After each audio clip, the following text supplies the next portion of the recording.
Vous êtes en compagnie de Radio Taïwan International.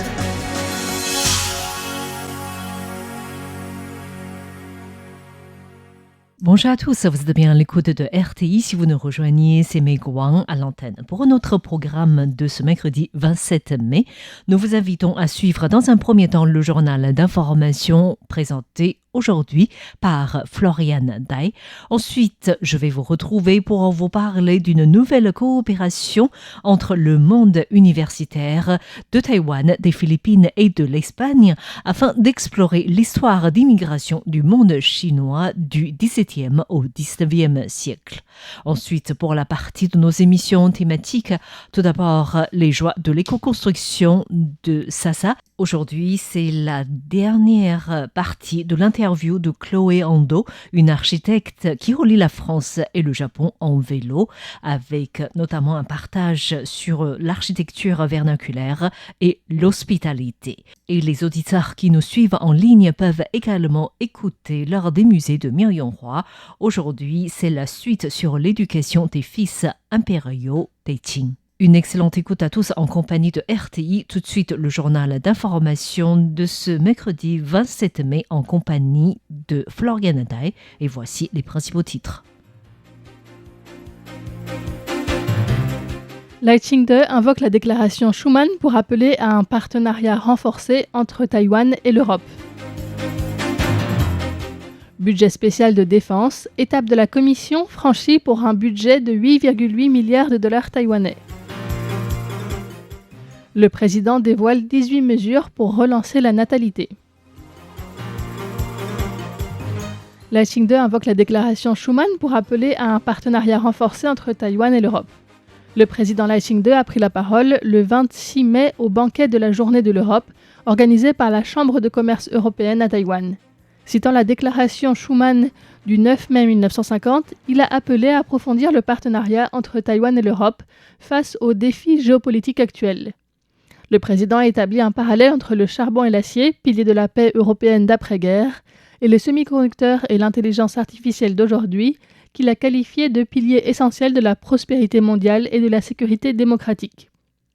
Il a souligné le rôle central de Taïwan dans les chaînes d'approvisionnement mondiales en puces avancées et en serveurs IA, en rappelant que l'écosystème taïwanais des semi-conducteurs intègre déjà des technologies clés d'entreprises européennes. Dans un contexte de multiplication des préoccupations autour de la sécurité des chaînes d'approvisionnement, les industries émergentes à enjeux sécuritaires, dont les drones, s'affirment déjà comme de nouveaux domaines de coopération taïwano-européenne. Sur le plan économique, Lai Ching-de a rappelé que l'Europe est le premier investisseur étranger à Taïwan et son troisième partenaire commercial, et que les investissements taïwanais dans l'Union européenne ont progressé de 650% au cours des 10 dernières années.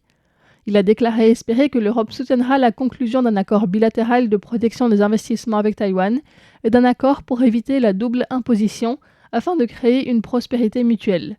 Lai Ching-de a conclu en appelant Taïwan et l'Europe à faire que la résilience démocratique triomphe de l'expansion autoritaire. Budget spécial défense, étape de la Commission franchie pour un budget de 8,8 milliards de dollars taïwanais. La Commission mixte des finances et de la défense du yuan législatif a achevé ce mercredi 27 mai l'examen préliminaire du projet de budget spécial intitulé « Plan d'acquisition pour la défense nationale et le renforcement des capacités de guerre asymétriques ». Ce budget entre dans le cadre de la loi limitant le plafond du budget spécial défense sur les années à venir, votée le 8 mai. Pour la première année d'exécution, ce budget spécial de défense, voté aujourd'hui en première lecture, s'élève à environ 8,8 milliards de dollars taïwanais, c'est-à-dire 246 millions d'euros, destinés principalement à 5 acquisitions auprès des États-Unis. Le système de roquettes multiples HIMARS, l'obusier autopropulsé M109A7, des missiles anti-chars montés sur drones, des missiles TOW et des missiles Javelin. Le ministre de la Défense, Wellington Koo, a précisé que sur cette somme, la plus grande partie sera affectée au paiement pour les achats et environ 240 millions de dollars taïwanais, c'est-à-dire 6,7 millions d'euros, seront pour la préparation des matériaux et des lignes de production. Il a expliqué que les premières annuités des achats militaires à l'étranger sont habituellement peu élevées, les montants augmentant progressivement sur les années suivantes.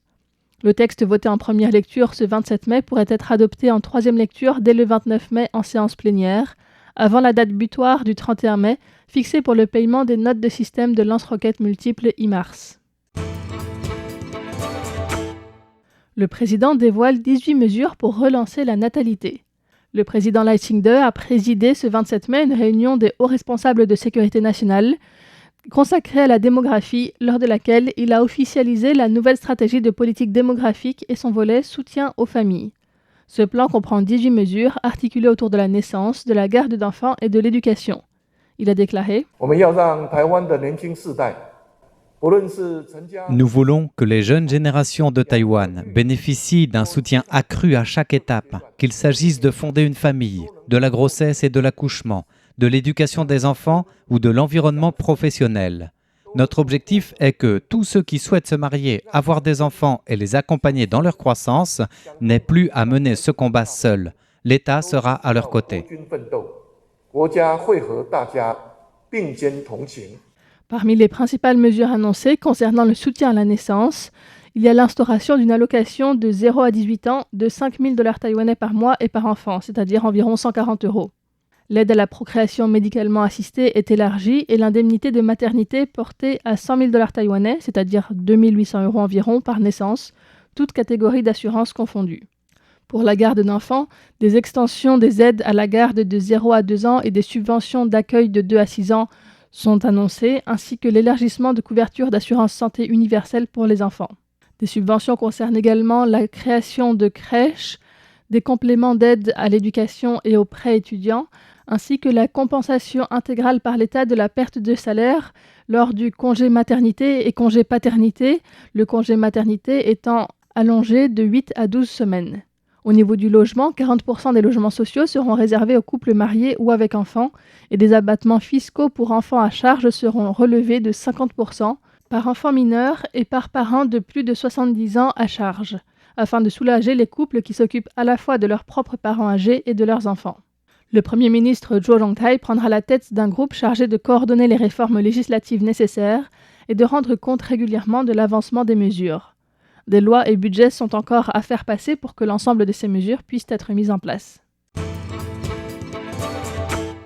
Le projet de loi de défense américain prévoit $1 milliard pour Taïwan. La Commission des forces armées de la Chambre des représentants américaine a publié le 26 mai le texte de son projet de loi d'autorisation de la défense nationale, ou NDAA, pour l'année fiscale 2027. Concernant Taïwan, jusqu'à $1 milliard au titre de l'initiative de coopération pour la sécurité de Taïwan est prévu. La Commission doit examiner le texte le 4 juin. Interrogé aujourd'hui à ce sujet, le ministre de la Défense, Wellington Koo, a salué ce budget. Ce type d'aide à la sécurité, conformément à l'initiative de coopération pour la sécurité de Taïwan dans le cadre de la NDAA, n'est pas une première.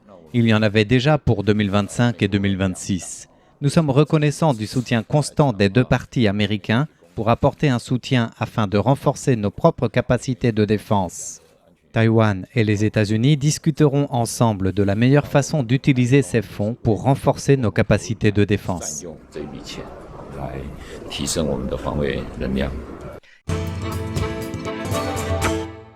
Test de compétences scolaires, un syndicat enseignant dénonce les dérives et réclame leur abolition. Le syndicat national des professionnels de l'éducation a alerté aujourd'hui sur les dérives constatées autour des tests de compétences scolaires, dont 17 des 22 comtés et municipalités de Taïwan organisent la session annuelle de 2026 ce 28 mai. S'appuyant sur des remontées d'enseignants de terrain, le syndicat appelle à l'abolition de ces tests et à un retour aux évaluations de soutien à l'apprentissage. La présidente du syndicat, Lin Huizhong, a rappelé que ces tests avaient à l'origine pour vocation d'aider les enseignants à identifier les élèves en difficulté et à adapter leur pédagogie. Mais selon l'enquête syndicale, la pratique s'est détournée de cet objectif. Certains établissements publient désormais le classement des élèves par classe, convoquent les enseignants dont les élèves n'atteignent pas les seuils fixés, voire demandent aux élèves en difficulté de ne pas se présenter aux épreuves afin de ne pas faire baisser la moyenne de l'école. Le syndicat pointe également le fait que les sujets conçus par l'Université nationale d'éducation de Taichung sur la base des programmes officiels ne tiennent pas compte des différences de manuels entre établissements. Lin Huizhong a déclaré Il faut que l'ensemble de Taïwan révise et corrige l'organisation de ce test. Nous souhaitons une abolition pure et simple de ce test et un retour à un soutien à l'apprentissage fondé sur des évaluations adaptatives afin d'encourager l'apprentissage, car de nombreuses activités pédagogiques ne peuvent pas se résumer à un test papier-crayon. Le syndicat conclut que ce dont l'école a réellement besoin, ce n'est pas de chiffres, mais d'un soutien familial renforcé pour les élèves, d'une meilleure allocation des ressources éducatives et de conditions permettant aux enseignants d'enseigner sereinement et aux élèves d'apprendre normalement. Ebola, Taïwan instaure une autosurveillance de santé obligatoire pour les voyageurs en provenance de RDC et d'Ouganda. Face à la progression de l'épidémie d'Ebola, avec près d'1 millier de cas confirmés et suspects et plus de 200 décès en République démocratique du Congo et des cas en Ouganda, Taïwan a annoncé aujourd'hui des mesures contraignantes à la frontière.